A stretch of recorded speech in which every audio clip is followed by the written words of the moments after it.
Namaste, this is Sylvia. So happy to bring you a downward facing dog tutorial.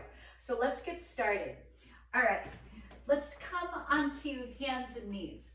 And the first thing that most often happens is we set our down dog up from table is our hands are too close together, all right? They're way too close.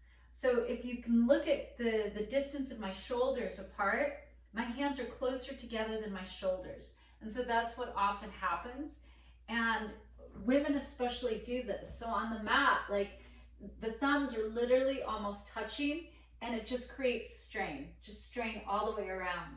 So think of bringing your baby finger, your pinky finger, to touch or almost touch the long sides of the mat.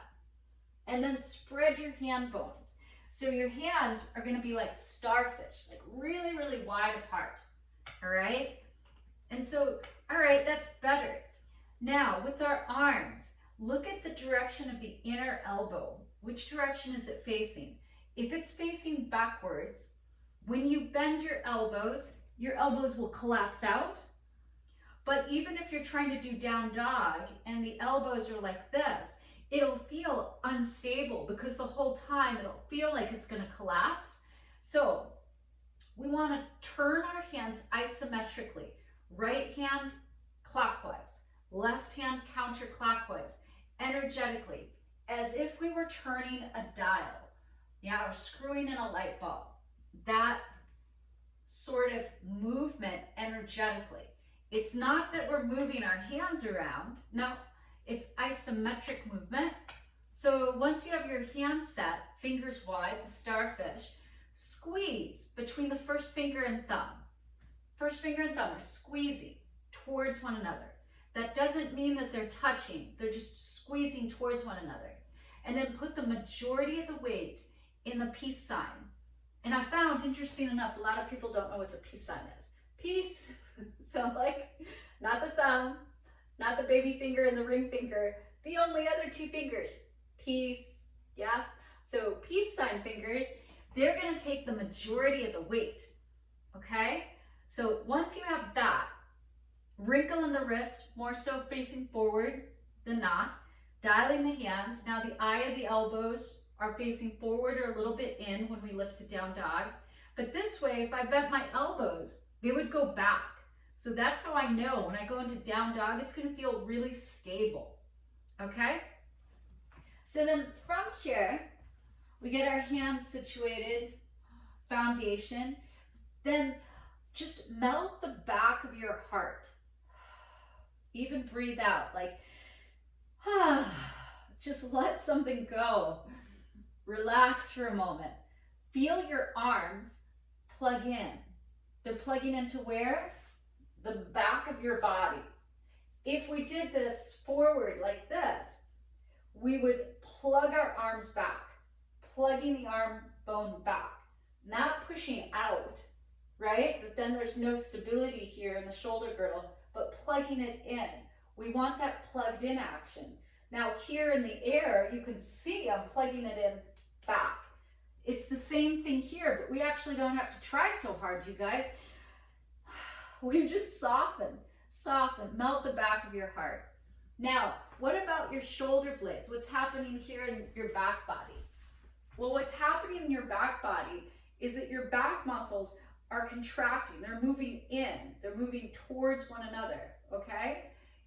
Not like this, not rounding, pulling apart and winging your shoulder tips away, but they're hugged in and hugging in towards one another. That occurs just by you softening, plugging your arms in, your back muscles absorb the spine, they wrap around the scapula, The tips of the scapula hug in, the erector spinae muscles along your spine move in, and now from there, just press the ground away a little bit so there's some protraction, but it's not rounding, it's not not at all. But this magic, plug in, get strong and stable. Now from here, instead of toes under, lifted down dog, what's going to happen usually is that people then do this. They get their heels flat. And now I'm in a really short down dog. All the weight is in the heel of my hands. And I have no stretch in my low back. I have no stretch in my hamstrings. I'm just hanging, waiting for things to be over. Okay? So if I actually move this to plank, then all of a sudden I would realize, whoa, that is way longer, right? That's way, way longer. And now it's more of a 90-degree angle, right? So we want that feeling. If you think about it, it's going to be this same angle as if you were doing a half handstand, right? So this same angle, it's still upside down, but it's here. So instead of moving from here, where we know we're going to be just short, hanging, rounded in the back, instead, when you're coming here from table, you can either take your knees back, or you got to take your hands forward and reset them up. So I tend towards, okay, let me get my hands set, my shoulders set, protract a little bit, get all this set. And an idea is tuck one foot under, press it back, really, okay, now that's plank position. Step the other foot up, and now lift your hips, lift, lift, lift, lift, lift your heels. And then to get that curve in the low back, bend your knees and press back like mad, like superwoman. Then melt your heels towards the ground.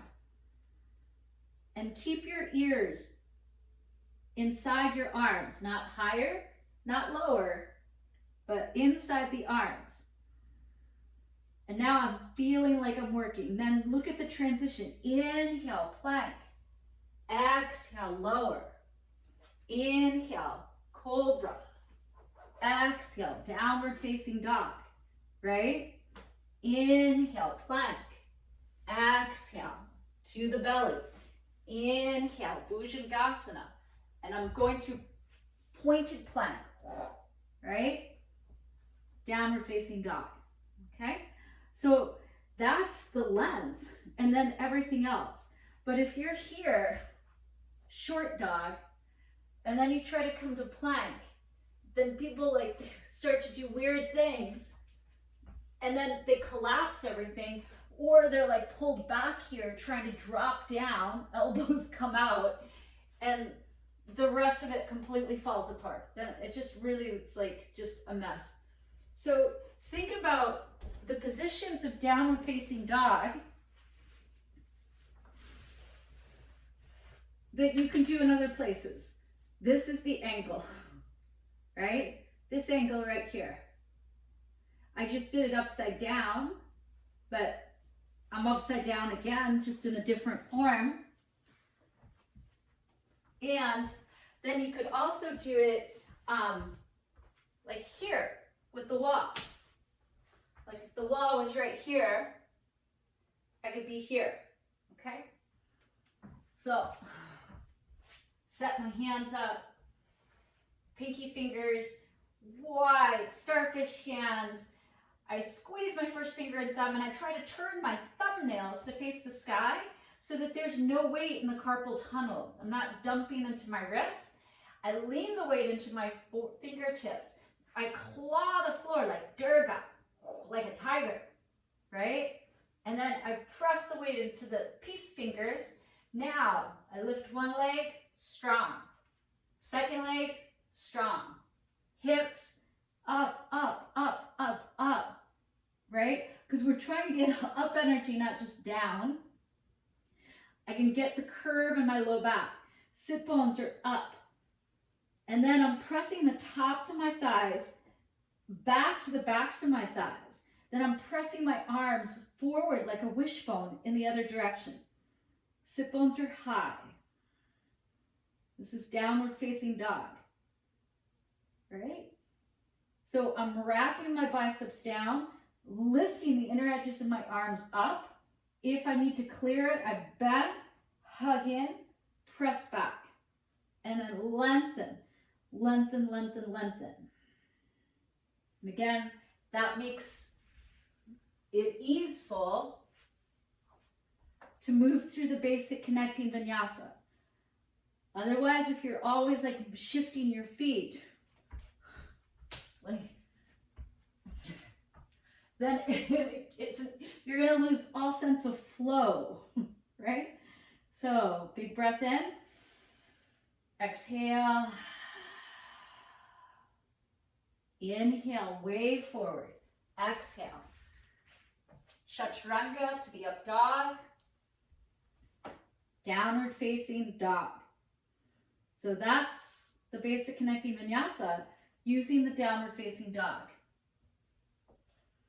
So if you need wrist stretches, you can do things like this. Turn your fingers towards your knees, rock back and forth.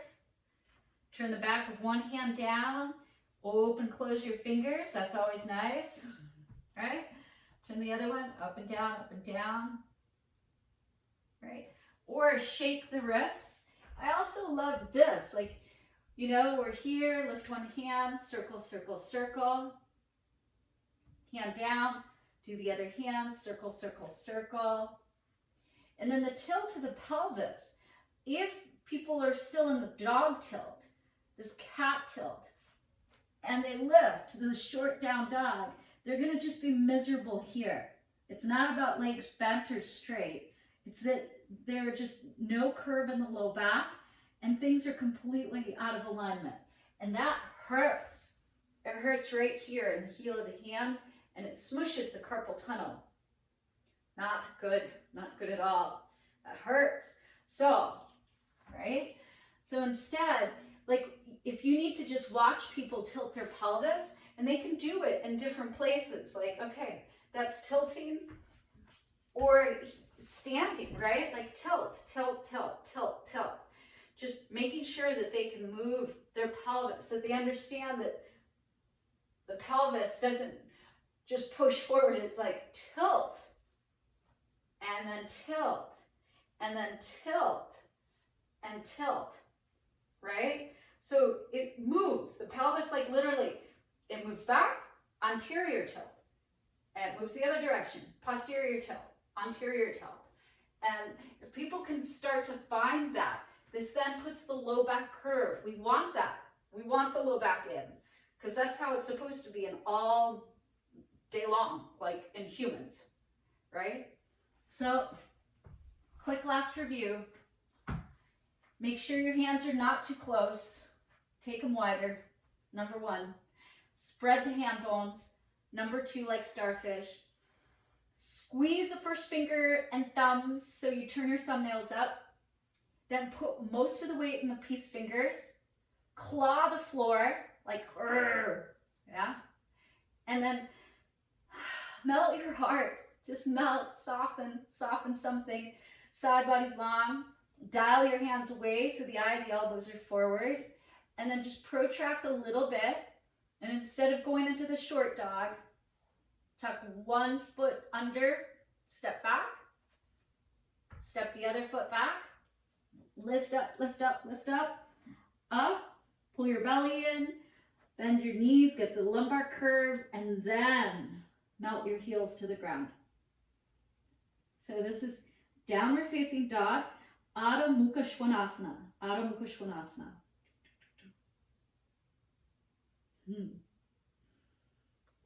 And knees down. That's it. So hope you love that quick tutorial. I love the quick tutorials because it allows you to just apply things right away. And man, I just love yoga. And downward dog is awesome. And you know what? You saw how it's a predecessor for handstand. So until next time.